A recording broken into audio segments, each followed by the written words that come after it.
India സഖ്യത്തിനെ കടുത്ത പ്രതിസന്ധിയിലാക്കി ശരത് പവാർ.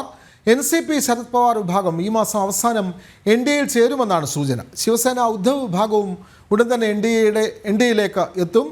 ഗൗതം, നമ്മൾക്കറിയാം India സഖ്യത്തിലെ പ്രധാനപ്പെട്ട നേതാവാണ് ശരത് പവാർ. NCP ശരത് പവാർ പക്ഷം കൂടി പ്രത്യേകിച്ചും NDAയിലേക്ക് വരുമ്പോൾ അത് ഇന്ത്യ സഖ്യത്തിന് വലിയ തിരിച്ചടിയാകും എന്നുള്ള കാര്യത്തിൽ സംശയമില്ല. മഹാരാഷ്ട്രയെ സംബന്ധിച്ച് നമ്മൾക്കറിയാം ശിവസേന NCPയെ പോലെ തന്നെ ശിവസേനയും രണ്ട് വിഭാഗമായി നിലനിൽക്കുന്നു. അതിൽ ഉദ്ധവ് താക്കറെ വിഭാഗവും NDAയിലേക്ക് എത്തുന്നു എന്നുള്ള വാർത്തകളും പുറത്തു വരുന്നുണ്ടല്ലോ. കൂടുതൽ വിവരങ്ങൾ ഗൗതം.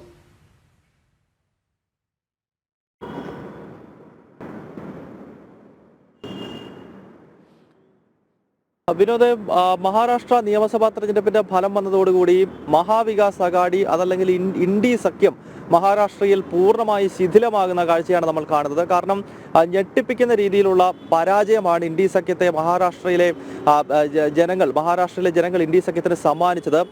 കാരണം ഒരു മത്സരം പോലും കാഴ്ചവെക്കാതെ ഏകപക്ഷീയമായി BJP വിജയിക്കുകയും ഒരു പോരാട്ടം പോലും കാഴ്ചവെക്കാൻ കഴിയാതെ ദയനീയമായി പരാജയപ്പെടുകയും ചെയ്യുന്ന ഒരു കാഴ്ച. കോൺഗ്രസിന് 16 സീറ്റും ശിവസേന ഉദ്ധവിന് 20 സീറ്റും NCPക്ക് 10 സീറ്റുമായി ഒതുങ്ങി ഒരു ഔദ്യോഗിക പ്രതിപക്ഷം പോലും മഹാരാഷ്ട്ര നിയമസഭയിൽ ഇത്തവണ ഇല്ലാത്ത അവസ്ഥയാണ്. അത്തരം നാണം കെടുന്ന തോൽവി ഇന്ത്യ സഖ്യത്തിന് മഹാരാഷ്ട്രയിൽ സംഭവിച്ചു. ഇതോടുകൂടി കോൺഗ്രസുമായുള്ള ബന്ധം വിച്ഛേദിക്കുന്നതിനെ പറ്റി NCPയും അതുപോലെ തന്നെ ശിവസേന ഉദ്ധവ് വിഭാഗവും വളരെ ഗൗരവമായി കഴിഞ്ഞ കുറച്ച് ദിവസങ്ങളായി ആലോചിക്കുന്നുണ്ടായിരുന്നു.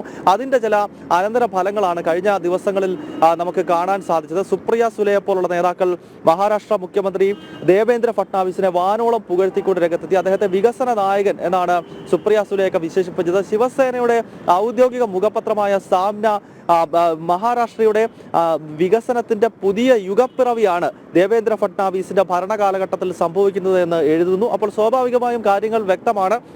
ഇന്ത്യ സഖ്യവുമായി, പ്രത്യേകിച്ച് അതിന് നേതൃത്വം കൊടുക്കുന്ന കോൺഗ്രസുമായി ഇനി ഒരടി പോലും ഒരുമിച്ച് സഹകരിക്കില്ല എന്ന സന്ദേശം ശരത് പവാറിന്റെ NCPയും ഉദ്ധവ് താക്കറെയുടെ ശിവസേനയും നൽകുകയാണ്. അങ്ങനെയെങ്കിൽ ഈ രണ്ട് കക്ഷികളും അധികം വൈകാതെ തന്നെ BJP നേതൃത്വം നൽകുന്ന മഹായുതിയിലേക്ക് അല്ലെങ്കിൽ ദേശീയ തലത്തിലെ NDAയിലേക്ക് വരുമെന്ന സൂചനയാണ് ഈ സുപ്രിയ സുലെയുടെ പ്രസ്താവനയാണെങ്കിലും അതോടൊപ്പം തന്നെ ഈ ശിവസേന മുഖപത്രമായിട്ടുള്ള സാമ്ന എഴുതിയ മുഖപത്രമാണെങ്കിലും ലേഖനമാണെങ്കിലും ഇതെല്ലാം സൂചിപ്പിക്കുന്നത്. മാത്രമല്ല കഴിഞ്ഞ ദിവസം ശരത് പവാറിന്റെ NCPയിലെ MPമാർ NDAയുടെ ഭാഗമാകുമെന്നത് സംബന്ധിച്ചുള്ള ചില പ്രതികരണങ്ങൾ കൂടി നടത്തിയിട്ടുണ്ട്. അതിനാൽ ഈ മാസം അവസാനത്തോടു കൂടി ശരത് പവാറിന്റെ NCPയും NDAയിലേക്ക് എത്തുമെന്ന് തന്നെയാണ് നമുക്ക് മനസ്സിലാക്കാൻ കഴിയുന്നത്. ശിവസേന ഉദ്ധവ് വിഭാഗവും സമീപകാലത്ത് തന്നെ NDAയിലേക്ക് എത്തുമെന്നതിന്റെ സൂചന അവരുടെ പാർട്ടിയുടെ തന്നെ MLAമാരും MPമാരും ഒക്കെ ഇപ്പോൾ നൽകുന്നുണ്ട്. ഗൗതം, അതേപോലെ തന്നെ അത് കേരള രാഷ്ട്രീയമാണെങ്കിൽ പോലും NCPയുമായി ബന്ധപ്പെട്ട് ഉള്ളതായതുകൊണ്ട് ചോദിക്കുകയാണ്. NCP ഇത്തരത്തിൽ ശരത് പവാർ പക്ഷം NDAയിലേക്ക് എത്തുമ്പോൾ കേരളത്തിലെ NCP പ്രതിസന്ധിയിലാകുമെന്നുള്ള കാര്യത്തിൽ സംശയമില്ലല്ലോ. ഇപ്പോൾ തന്നെ പ്രതിസന്ധിയിലാണ്. NCPയിലെ മന്ത്രിമാറ്റത്തെ ചൊല്ലി അവിടെ തർക്കം നടക്കുന്നു. ഇപ്പോൾ NCPയുടെ സമ്പൂർണ്ണ വിഭാഗവും NDAയിലേക്ക് പോകുമ്പോൾ കേരളത്തിലെ NCP എങ്ങനെ LDFനൊപ്പം നിൽക്കും? എങ്ങനെ അവരുടെ മന്ത്രിസ്ഥാനം മുന്നോട്ട് പോകും? ഗൗതം.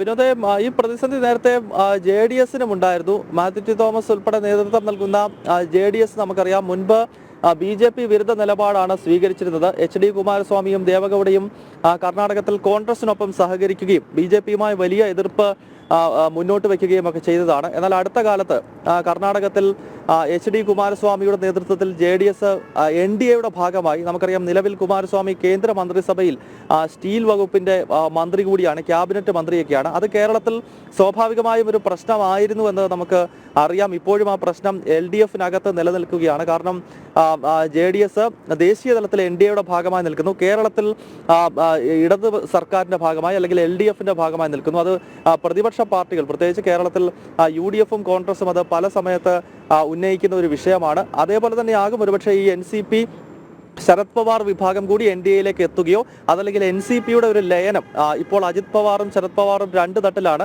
അവരുടെ ഒരു ലയനം സംഭവിച്ചു കഴിഞ്ഞാൽ തീർച്ചയായും കേരളത്തിലെ NCPയെയും അതൊരു പ്രതിസന്ധിയായി ബാധിക്കുമെന്ന കാര്യത്തിൽ സംശയമില്ല. കാരണം ദേശീയ തലത്തിലെ NDAയ്ക്കൊപ്പം NCP വരുമ്പോൾ കേരളത്തിലെ NCPക്കാർ NDAയുടെ ഭാഗമാകാൻ തയ്യാറാകുമോ അതല്ലെങ്കിൽ ഇപ്പോൾ JDS ചെയ്യുന്നത് പോലെ കേരളത്തിൽ മറ്റൊരു നിലപാട് സ്വീകരിക്കുമോ എന്നത് കാത്തിരുന്ന് കാണണം. വളരെ വ്യക്തമാണ്. NCP ശരത് പവാർ വിഭാഗവും NDAയ്ക്കൊപ്പം ചേരാൻ ഒരുങ്ങുന്നു. ശിവസേനയിൽ ഉദ്ധവ് ഠാക്കറെ വിഭാഗവും എൻ ഡി എയുടെ ഭാഗമാകാൻ ഒരുങ്ങുന്ന വലിയ ദേശീയ രാഷ്ട്രീയത്തിലെ വലിയ മാറ്റങ്ങളാണ് ഗൗതം അനന്തനാരായണൻ റിപ്പോർട്ട് ചെയ്തത്.